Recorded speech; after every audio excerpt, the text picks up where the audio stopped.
தமிழ்நாட்டை ஆண்ட 2 பேரும் திராவிட கட்சிகள். திமுக அதிமுக 1967 தொடங்கி 2026 வரைக்கும் திராவிட கட்சிகளின் ஆட்சி தான். நீங்க வரலாற்றை பின்னோக்கி போய் பாருங்க. இன்னைக்கு மக்களாட்சியில வாழ்ந்து கொண்டிருக்கோம். ஆனா மன்னராட்சியில வாழ்ந்தோம். மன்னராட்சி காலத்துல எண்ணற்ற மன்னர்கள் இந்த நிலத்தை ஆண்டாங்க.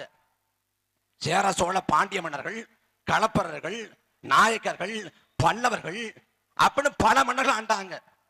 தமிழ்நாட்டின் மீது படையெடுப்பை நிகழ்த்தினார்கள், போர் புரிந்தார்கள், சண்டையிட்டார்கள், வாதாபி எரித்தார்கள், உறையூரை எதிர்த்தார்கள், மதுரை எரித்தார்கள், புத்த மடங்களை தகர்த்தார்கள், கோயிலை நொறுக்கினார்கள், தேவாலயத்தை உடைத்தார்கள்.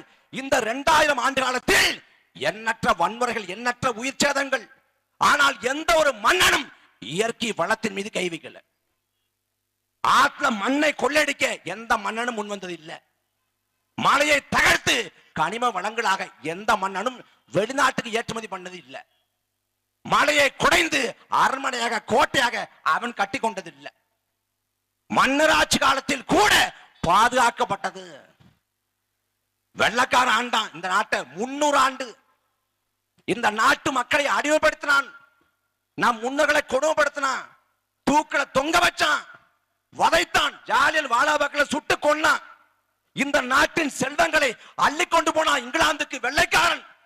அந்த வெள்ளைக்காரனின் 300 ஆண்டு ஆட்சியில் கூட இயற்கை வளங்கள் மீது கை வைக்கப்படல. ஆனால் 60 ஆண்டுகளை திமுக அதிமுக ஆட்சியிலே ஒட்டுமொத்த வளமும் சூறையிடப்பட்டு விட்டது.